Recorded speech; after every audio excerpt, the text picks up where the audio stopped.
Between 2026 and 2030 is where we think that $1 million from $40,000. I don't think people believe me when I said it. 제 영상 보시는 모든 분들 부자 되셨으면 좋겠습니다. 안녕하세요, 부자 아빠입니다. 지난주 깊은 하락으로 마음고생 많이들 하셨을 텐데요. 한시름 돌린 것 같다가 월요일에 또 내리고 있어 불안해하실 분들이 많이 계실 것 같습니다. 오늘 영상에서 그 불안함 잠재워 드려볼게요. 그럼 시작합니다. 많은 분들이 이미 비트코인이 많이 올랐기 때문에 최근 몇 달간의 조정과 지난주 깊은 하락으로 이번에는 상승장이 없고 하락장으로 가는 게 아니냐 하는 의견들이 분분한데요. 주말 동안 괜찮은 것 같더니 다시 월요일이 되면서 비트가 하락하고 있어, 그런 생각이 드는 분들이 많이 계실 수 있을 것 같습니다. 솔직히 단기적인 관점에서 차트 구조가 좋아 보인다고는 말씀드릴 수 없을 것 같습니다. 이때부터 시작된 하방 압력을 해소시켜주는 시간이 필요할 것 같고요. 저는 가급적 지난주 저점을 지켜주길 바라지만 혹시나 깨지게 된다면 이 매물대 구간에서 횡보하면서 지켜주다가 이런 움직임으로 가면 좋다고 생각합니다. 하지만 이 구간마저 깨져서 빨간색 추세선까지 깨진다 하더라도 전 하락장으로 가는 게 아니라고 생각합니다. 그 이유는 이제부터 하나하나 제가 설명드려 볼게요. 앞번 영상 댓글에서 어떤 구독자분이 왜 상승장하고만 비교하냐, 하락장 사이클하고도 비교해봐야 되는 거 아니냐 라고 하셔서 비트코인이 계속해서 빠지고 있지만 왜 하락장이랑 지금이 다른지 말씀드려보고자 합니다. 보신 차트는 전체 거래소의 비트코인 보유량을 볼 수 있는 차트인데 2020년 비트코인이 본격적으로 상승하기 전에 거래소 보유량은 계속 내려왔고 그리고 상승이 왔었죠. 그리고 하락장이 본격적으로 시작되기 전에 거래소의 비트코인 보유량이 급격히 올라가면서 하락장이 왔었습니다. 거래소 내에 비트코인 보유량이 늘어나게 되면 하방 압력으로 작용하게 되는데 이번 장은 비트코인 가격이 내려가면서 거래소 내 비트코인 보유량도 내려가고 있으니 제 기준에서 이 부분만 가지고도 하락장으로 보기가 어렵습니다. 그리고 지난주 급락했을 때 오히려 더 급격하게 비트코인 보유량이 빠졌죠. 지금이 하락장이 아니라고 할 수 있는 근거는 다른 곳에서도 많이 찾아볼 수 있는데요. 다른 자료 설명드리기 전에 안내 하나 해드리고 갈게요. 아무래도 영상은 자료 준비하는 시간, 녹화, 편집하는 시간 때문에 실시간으로 빠르게 정보를 얻고 싶은 분들 입장에서는 좀 아쉬운 부분이 있으실 것 같아 그런 분들을 위해서 텔레그램 정보 채널을 운영하고 있습니다. 필요하신 분들은 아래 고정 댓글에 링크 남겨놓을 테니 들어오셔서 활용하시면 되겠습니다. 입장료는 구독이랑 좋아요로 받을게요.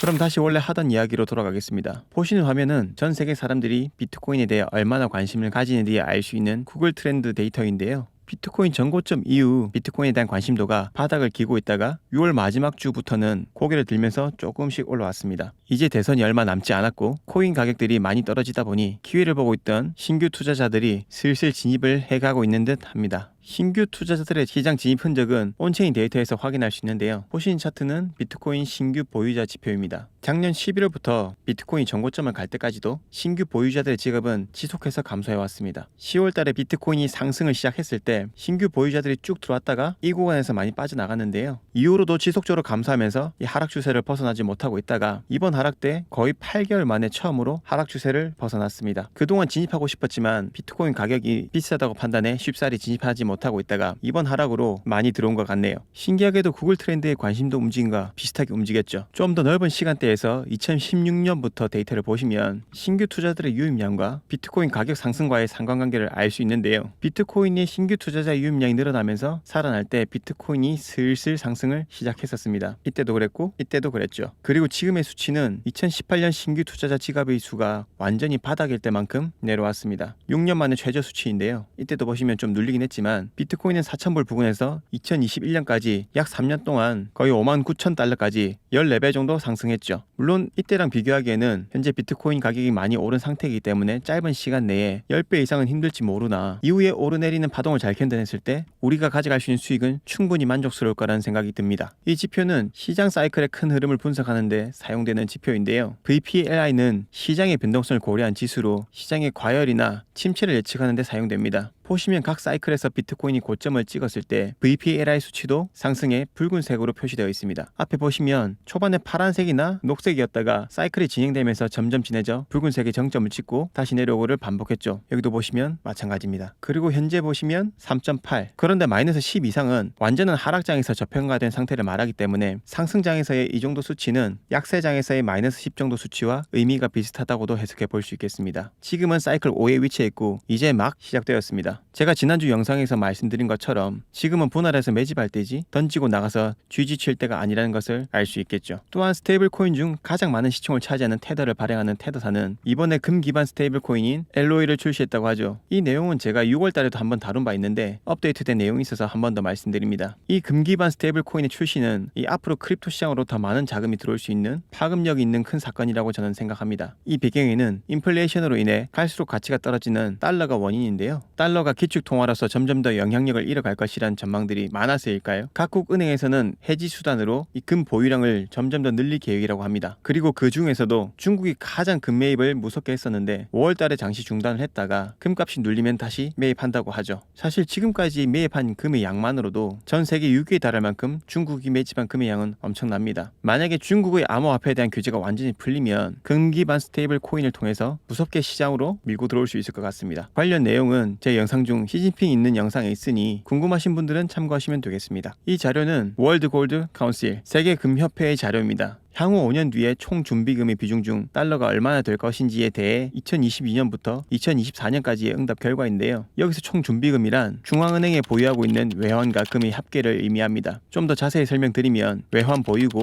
금 보유량, 국제통화기금, 특별인출권, 그리고 기타 준비자산을 포함합니다. 그런데 보시면 앞으로 달러의 비중이 점점 더 낮아질 거란 답변이 압도적으로 많습니다. 높다고 보는 쪽은 거의 없죠. 앞으로 5년 후에 금으로 표시될 비중은 얼마나 될 것 같냐는 질문에는 높아질 거라는 답변이 무려 66%나 됩니다. 금은 달러와 다르게 비트코인처럼 가치가 떨어지지 않고 계속 오를 거라 보기 때문에 달러보다 안전자산으로 보고 금에 대한 비중이 훨씬 더 높을 것이라는 결과치가 나오는 거죠. 그리고 향후 12개월 동안 글로벌 중앙은행의 금 보유량이 어떻게 변화할 것으로 예상하는 질문에 2024년도 81%. 사실 이거는 단순히 생각해봐도 달러보다는 금의 저장 가치가 더 높다는 건 기본 경제 원리에 대해 조금이라도 아시는 분들은 다 알 수 있는 내용일 겁니다. 그렇기 때문에 금 기반의 스테이블 코인 출시가 주는 의미가 더 크다고 보는 거죠. 출시한 지 얼마 안 된 금 기반 스테이블 코인의 시총이 벌써 랭킹 100위를 달성했습니다. 앞으로도 계속해서 늘어나겠죠. 지금 각국이 보유하고 있는 금 양을 생각하면 금 기반 스테이블 코인을 통해 얼마나 많은 자금들이 이 크립토 시장으로 들어오게 될지 벌써 기대가 됩니다. 그렇게 되면 비트코인과 이더리움이야 다른 이런 알트코인들의 가격 상승에 굉장히 큰 영향을 줄 수 있는 건 불보듯 뻔한 결과일 것 같고요. 또한 지금은 망했지만 한때 세계 최대 거래소 중 하나였던 FTX는 암호화폐 거래자에게 현금 160억 달러, 우리 돈 약 22조를 분배할 예정입니다. 이 돈이 분배되는 4분기에는 수십억 달러의 매수 자금이 시장으로 유입될 수 있습니다. 코인으로 손실 본 사람이 코인으로 손실을 만회하려고 하는 건 자연스러운 수순이겠죠. 그렇게 되면 코인 시장으로 자금이 유입되고 이를 통한 자산 가격 상승은 자연스러운 수순이 아닌가 싶네요. 또한 이더리움 현물 ETF가 승인되면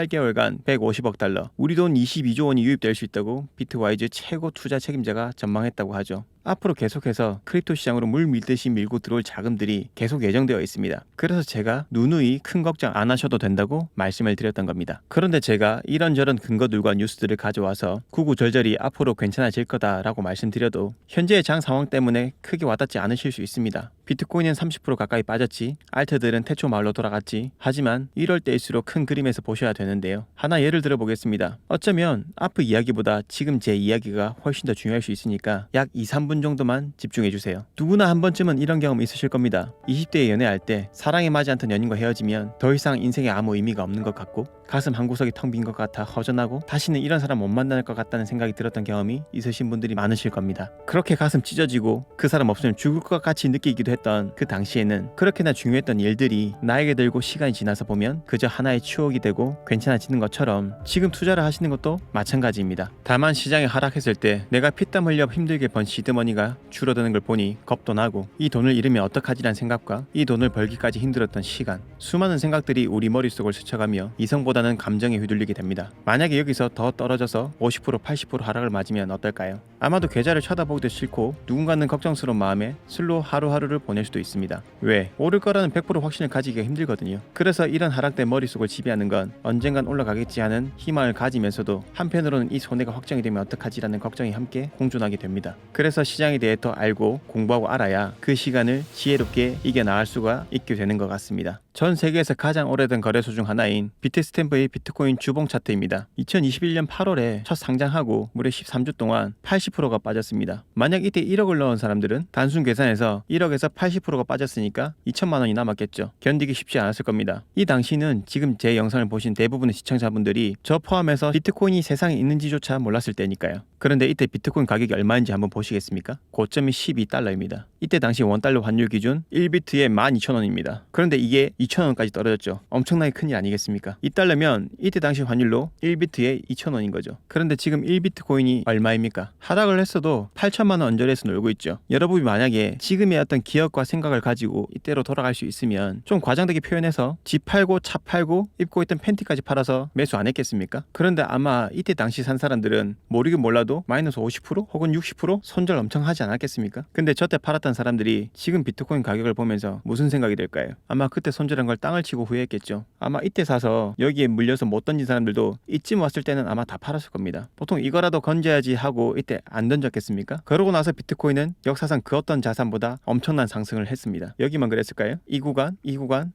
다 그랬겠죠. 그렇기 때문에 제가 말씀드리는 거는 시장을 크게 보시라는 겁니다. 이렇게 보면 지금의 하락은 아무것도 아니죠. 제가 영상에서 계속해서 강조드렸지만 비트코인이 설사 지금보다 더 훅 빠진다고 하더라도 지금은 기회의 자리이지 털고 나갈 자리가 아니라는 겁니다. 물론 허렇게 멍들어 있는 계좌를 보는 게 쉽지만은 않은 거 잘 압니다. 저도 겪어봤으니까요. 하지만 살아남아야 합니다. 모두가 다 돈을 벌 수는 없겠죠. 이런 숱한 파도와 바람을 견뎌내 생존한 사람이 결국에는 수익을 가져갑니다. 생존하는 사람이 되셔서 원하는 수익 가져가셨으면 좋겠습니다. 오늘 내용 요약하겠습니다. 비트코인이 하락장으로 간다는 근거는 어디에도 찾아보기 힘듭니다. 상승장 속의 자연스러운 과정이니 걱정 안 하셔도 될 것 같습니다. 크립토 시장으로 밀고 들어올 거대한 자본들이 계속해서 준비되어 있습니다. 지금의 하락을 잘 견뎌서 다가올 거대한 물결을 기다리시면 되겠습니다. 시장을 큰 그림에서 보는 연습을 하시면 좋겠습니다. 그러면 좀 더 편안한 마음으로 투자를 해 나가실 수 있을 것 같습니다. 오늘 영상도 끝까지 시청해 주셔서 감사합니다.